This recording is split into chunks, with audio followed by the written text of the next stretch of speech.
Shalom Ouvracha, mes chers amis, on va étudier maintenant sur la paracha de Matot et Masaé. Ce sont deux parachutes ensemble, puisque ce n'est pas une Shana Me'oberet, donc il y a certaines semaines qu'on dit deux parachutes ensemble. C'est la 42e et la 43e paracha de la Torah. La 42e, les Matot, ça s'appelle, et donc elle est articulée en 112 versets. Pourquoi 112 versets? Parce que 112, c'est, comme nous le savons, la Mida de la miséricorde, Yud Kiva 26, et la Mida de la rigueur, Elohim 86. C'est-à-dire, c'est l'intégrité du nom divin. Et pourquoi on trouve ici cette intégrité du nom divin dans la 42e? Parce que 42 en soi, c'est le très saint nom divin avec lequel le monde a été créé. Alors on a tous les paramètres ici de quoi? Le zénith de la rencontre, de quoi? De la présence divine à tous les niveaux. De la miséricorde, de la rigueur et du nom qui a créé le monde matériel. Ceci étant dit, alors allons voir un peu de quoi il s'agit. Sur quoi se base comment elle commence cette paracha? Elle commence par la non-profanation de la parole de l'homme. Elle suit immédiatement la paracha de Pinchas. N'est-ce pas? Pinchas, c'était la 41e et Matot, c'était la 42e. Voyons un peu de les mettre en parallèle. Pourquoi un suit l'autre? Parce que c'est une continuation. Suivez-moi. Paracha de Pinchas, on a vu, c'est la Kedusha du Brit qui est mis on a voulu remettre en question, et que lui, le acharné défenseur du Brit Kodesh, il vient, il réintègre cette sacralité du Brit Kodesh. Ici, qu'est-ce qu'il y a? Ça, c'est la Kedusha du Dibour. Ça, c'est la Kedusha de l'action, la Kedusha du Dibour. Quoi? Quand quelqu'un fait un neder, attention de ne pas profaner. Alors ici, une action, ici, une parole, à ne pas profaner. Ici, il s'agit de Brit Mila. Ici, c'est la Mila. La Mila, c'est quoi la Mila? C'est la parole. Et ça, c'est le Brit Mila, l'acte, le Brit, le pacte de l'alliance avec la Mila. Pourquoi la Mila, on parle Mila? Vous voyez, c'est la même chose? Alors, on va voir tout de suite. Donc, ici, c'est le Yesod Tarton. C'est-à-dire, c'est la séphira qui s'appelle le Yesod, qui est inférieur. Et ici, ça s'appelle le Yesod Elion. Il y a Yesod Elion et Yesod Tarton. Ils sont tous sur une même lignée. Ici, c'est au centre, là, à la bouche. Et en bas, c'est l'acte de la procréation. Alors, qu'est-ce que tu as ici? Tu as ici Yesod Elion et Yesod Tarton. Un suit l'autre. Ici, Nekev, c'est l'orifice inférieur. Et ici, c'est l'orifice supérieur. Ici, qu'est-ce qu'il est de Brit? Eh bien, toi, Dieu crée avec le nom de 42, toi, tu procrées avec le Yesod, le Kedusha du Brit. Et donc, Dieu crée avec 22 lettres de l'alphabet, plus une troisième catégorie de lettres qui sont les Mansafar, les lettres finales. Oui, ici, la même chose ici. Toi, tu vas procréer avec 22 couples de chromosomes et un 23e couple de chromosomes qui est quoi? Qui est composé de 5 degrés. C'est quoi? C'est ce qui donne les 5 degrés d'âme de la personne. Nefesh, Ruach, Neshama, Haya et Yahida. Qui sont représentés par les Mansafar, les lettres finales. Alors, tu as ici 22 plus 1, 22 plus 1. C'est au niveau de la parole, c'est au niveau de l'action. Est-ce que vous voyez ce parallélisme? On continue. Ça, c'est Marshaba et Maasé. Ici, il y a une action et une pensée. C'est-à-dire l'action et la pensée. L'action, la procréation. Et la pensée, eh bien, tu dois être animé par les pensées les plus saintes, les plus pures, pour concevoir de traire un neshama, des trésors d'âme pure. Alors, comment on fait ça? Eh bien, là, ça, c'est toute une étude qui se fait au niveau du sol. Ici, donc, c'est le dibour. Il y a 3 dimensions. Pensée, parole, action. Vous comprenez? Alors, voilà donc comment un suit l'autre. Ceci étant dit, alors on peut continuer à avancer, à voir un peu. Il y a 1484 paroles dans cette paracha. Pourquoi 1424? Parce que c'est 28 fois 53. Là, ben, de quoi la parole? Et parce qu'il faut resanctifier la parole qui a été profanée où ça? Au Gan. Gan, c'est 53. Au Gan du Éden. Vous voyez comment maintenant on retrouve tous les paramètres. Et ici, pourquoi 28? Parce que c'est sigma de 1 à 7, c'est 28. C'est-à-dire la somme cumulative des 7. Et pourquoi on la consacre quand? Dans le Shabbat de 7e jour. C'est d'ailleurs ça qui a été demandé à l'homme de consacrer le 7e jour. Au 6e jour, on n'avait pas le droit de manger le fruit de la connaissance du bien et du mal. Et le 7e, c'était destiné à cette consommation. Voilà donc qu'on voit ici maintenant, même au niveau de la parole, de ce quoi il s'agit. Au niveau des lettres, tu as 18 fois 314. C'est 5652 lettres. Pourquoi? Qu'est-ce que c'est? 314, c'est le nom de Dieu Shakai, que tout le monde connaît. C'est-à-dire ce qui donne la limitation à chaque chose. Et pourquoi 18 fois? C'est ça qui donne la vie. Et qu'est-ce qui donne la vie? Alors suivez-moi. Ici, on nous dit de quoi tu vas être couronné pendant les 6 jours de la semaine. Tu vas être couronné par les 3 paires de téphilines que le juif doit mettre, Rashi et Rabbeinu Tam le matin, et Shimouch Rabbah l'après-midi. Très bien. Alors, c'est 3 fois, 3. Qu'est-ce que tu as? Dans chaque paire de téphilines, tu as un nom Shakai. C'est-à-dire, tu as le Shin en relief, le Dalet ici en nœud, et le Yod ici, le nœud, ça fait Shin Dalet Yod, tu as le nom de Dieu, Shin Dalet Yod sur toi. Et pourquoi 18? Parce que tu as 3 paires de téphilines, fois 6 jours, tu les mets, 3 fois 6, 18. C'est le couronnement de toute la création. Et c'est quoi 42? Dans chaque paire de téphilines, tu as quoi? Tu as 21 noms, 21 fois le nom de Dieu. Alors le matin, tu les mets ensemble, tu les raches et Rabbeinu Tam les mets ensemble, 21, 21, 42, 42. Tu as 42 fois le nom 26. C'est-à-dire ici, tu as tous les paramètres de cette présence divine et ce couronnement qui se fait.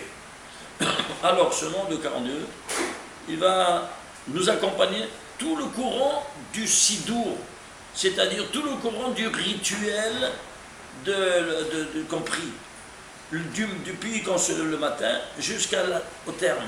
Jusqu'à Alenu Lishabeach. Là, pas une idée, mais c'est toute une étude qu'on doit faire à part.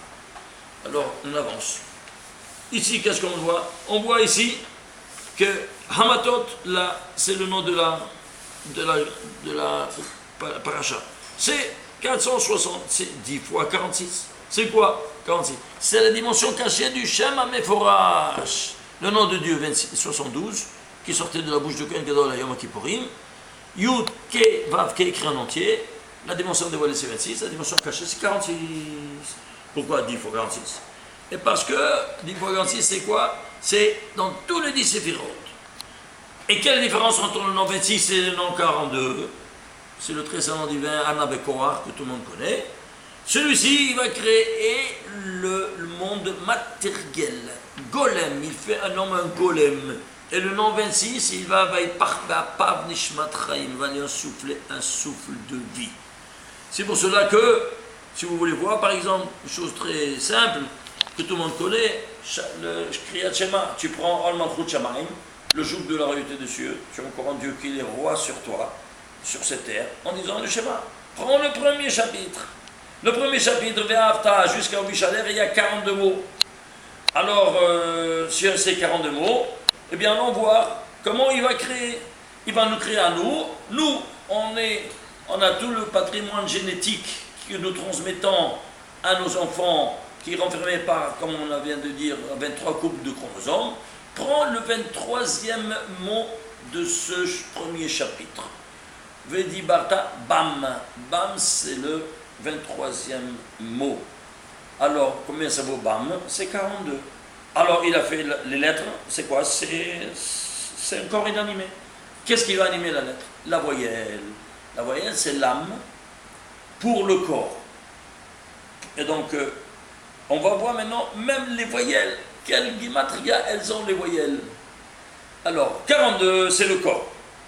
Maintenant, c'est un golem, il va y parler par Nishmat Chaim, c'est quoi? C'est le nom 26. Où il se trouve le nom 26? Par les voyelles. Qu'est-ce qu'on a comme voyelle dans le BAM?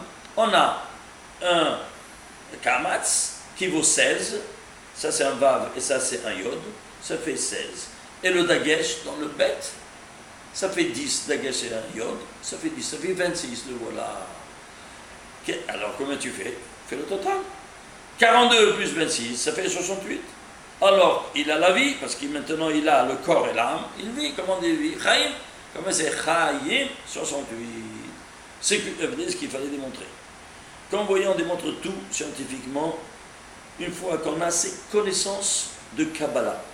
Sans ces connaissances de Kabbalah, on ne peut rien de comprendre, rien de rien, malheureusement.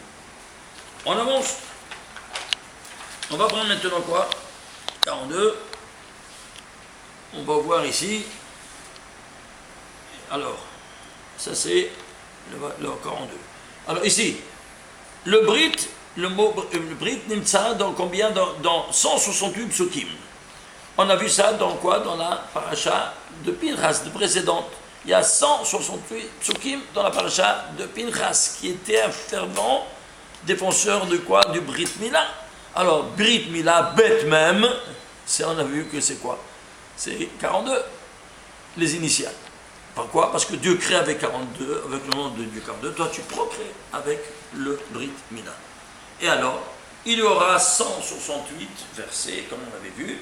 Pourquoi? Parce que c'est 4 fois 42, dans les 4 mondes métaphysiques, pour prendre sur soi les 4 degrés d'âme, Nefesh, Ruach, Neshama et Haya. Alors, ceci étant dit, ici, on doit voir ici d'autres choses, le 43e paracha aussi, c'est dommage parce qu'il y a beaucoup de choses à voir. Essayons de voir un peu en vitesse. 43e paracha. 42e, c'est quoi? Les Massaïs, c'est-à-dire les étapes dans le désert. Combien des étapes on a passé? 42 étapes dans le désert. Voilà, ici c'était 42. Ah oui, mais pourquoi elle n'est pas ici? Parce qu'elles sont ensemble. C'est-à-dire, le Matat Massaïs, normalement, on le lit 12 sont sur 19 ensemble. Alors, on va aller voir donc, qu'est-ce qui entraîne cette paracha de 42? La 43e, qu'il est 42. Et c'est quoi les 40? Pourquoi il y a 42 étapes? Parce que chaque étape est animée par une lettre du nom de Dieu. Et ces étapes-là nous enseignent que ce sont les étapes qu'une âme doit passer d'un départ à un arrivé. La même chose pour un iftar. Un iftar, il quitte ce monde-ci, il a besoin d'un ascenseur pour arriver là-haut, chez son créateur. Et qui va mettre en fonction cet ascenseur? Les enfants, en disant le Kaddish, qui sera tout inscrit en clé de 42.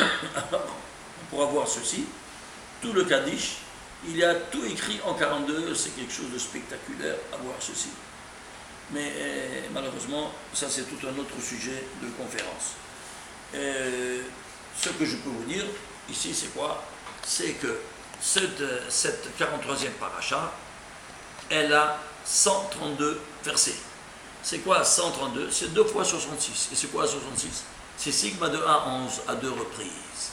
C'est quoi sigma de 11 à 2 reprises? Les 11 étincelles de sainteté qui dominent les 11 étincelles d'impureté. On les a déjà vus dans le passé. Combien de mots il y a? Il y a 1461 mots. Et c'est quoi 1461? Eh bien, quand on décompose, on arrive à voir la base de cette valeur numérique, c'est 2 fois 47. C'est quoi 2 fois 47? 47, c'est les 2 noms de Dieu de miséricorde, 26, le nom de Dieu de miséricorde 26, et le nom de Dieu externe de miséricorde qui s'est dévoilé au buisson Adam Moshe Rabbeinu. De nouveau, on a ici, à la racine de tout ça, la miséricorde divine qui est présente à tous ces niveaux-là. Voyons un peu ici, je vais essayer un peu de voir un peu moins de chiffres pour ne pas vous embrouiller. Pourquoi la 43e paracha, c'est la dernière de la Torah écrite? Ah, mais comment elle devrait? Attention, il y a 4 livres que Dieu a donnés, et le 5e livre, c'est le livre que Moshe Rabbeinu nous a écrit. Alors, en quelque sorte, ça termine ici la Torah. au 43e paracha. Et pourquoi 43e paracha? Parce qu'il y a une dialectique dans les chiffres. Suivez-moi. Qu'est-ce que c'est la valeur 43? C'est un paramètre de la délivrance. On va voir ceci au niveau micro-individuel comme au niveau macro-national. Au niveau micro-individuel, la délivrance d'un fœtus, de sa mère, elle arrivera entre la 38e et la 42e semaine.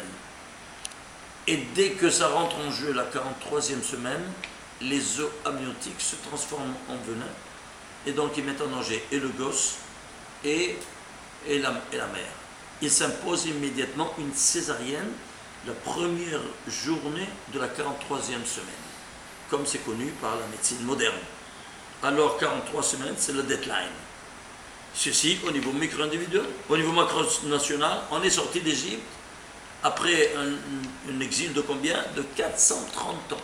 C'est ce qu'Akadosh Baruch Hu il a décrété avec Avraham Avinu dans le Brit Ben Abetarim. À partir de ce moment, tu comptes, tu as 430 ans. Et quand, à minuit, on sort. Voilà donc ici, 43. Dès que ça rentre le 43, tout de suite, césarienne. Dès que ça rentre la 430e année, césarienne, c'est quoi? Au milieu de la nuit, on doit être libéré. Ici, micro-individuel, c'est au niveau des semaines. Ici, au niveau des centaines. 43, 403. Ici, en semaine. Ici, en année. Toute proportion gardée quand vous voyez. Voyez un peu comment il fonctionne même à nos jours, ces paramètres de délivrance. Imaginez-vous ça. Le Côte Alamarivi, Kervé, Rachel, tous les lieux sacrés, ils ont été libérés quand? À la guerre des 6 jours, comme vous vous rappelez. Quel jour c'était? Yom Yerushalayim, le 43e jour de l'Omer. Et l'Omer se compte de notre délivrance d'Égypte. C'est-à-dire délivrance sur délivrance. Alors tu vois ici, on a été tous témoins. Comment est-ce possible? Il y a, qui se rappelle de ces guerres des 6 jours incroyables, le miracle des miracles. Comment en 6 jours tout a été nickel, libéré, tout est terminé. 43e jour, terminé tout. Point qu'on a appelé la guerre des 6 jours. Alors ici, donc, qu'est-ce qu'on a? Voilà. Et l'Omer se compte de Pessah, donc une autre délivrance, comme je disais. Voyons un peu au niveau maintenant, à la fin des temps. À la fin des temps, on sera libéré aussi de la poussière de la terre à la résurrection des morts, triatamétim, à travers un os qui s'appelle le louz. Pourquoi le louz? Combien il vaut le louz? 43. Vous voyez donc que ici, toute l'histoire se tourne autour des paramètres mathématiques. Incroyable. Ici, on prend maintenant l'ensemble des deux. Ici, alors là, on ne termine pas. Alors là, c'est quelque chose de spectaculaire. Voir un peu maintenant l'ensemble des deux. C'est quoi? L'ensemble, combien des psukim? 244. C'est 4 fois 61. 61, c'est quoi? C'est le 19e nombre premier. Vous pouvez voir tout sur ce 19 maintenant qui va retourner à longueur de journée. Combien des mots? 2945 mots. C'est quoi? C'est 19 fois 151. C'est quoi ce 19 qui retourne? Regardez ici aussi. Combien la ligne? Combien de lignes il y a? 379 lignes pour les deux parachutes. C'est quoi? C'est 379, c'est un nombre premier. Quoi? C'est 76e nombre premier. C'est 4 fois 19. C'est quoi 19? C'est le paramètre de l'harmonie à tous les niveaux. Au niveau biologique, c'est la femme qui met de l'harmonie dans le monde. La première femme, la source de toutes les femmes, c'est Chava. Chava, c'est 19. Au niveau mathématique, c'est l'unique chiffre qui, pris cumulativement, nous donne le maaser de soi-même. C'est-à-dire, sigma de 1 à 19, 1 plus 2 plus 3 plus 4 jusqu'à 19, ça me donne 190. Donc 19, et le maaser de soi-même, pris cumulativement. L'unique dans tout l'univers de mathématiques. Prenons au niveau astrophysique. Au niveau astrophysique, les deux calendriers lunaire et solaire se retrouvent à égalité le même jour. Si tu prends un cycle de 19 ans et tu introduis 7 années embolismiques, 7 années de 13 mois et 12 années de 12 mois. Qu'est-ce que tu as? Tu as le même jour. Un calcul spectaculaire au niveau astrophysique. Et ainsi de suite. Vous pouvez voir en détail le chapitre 19 dans notre volume 1 de Bereshit. Shabbat Shalom.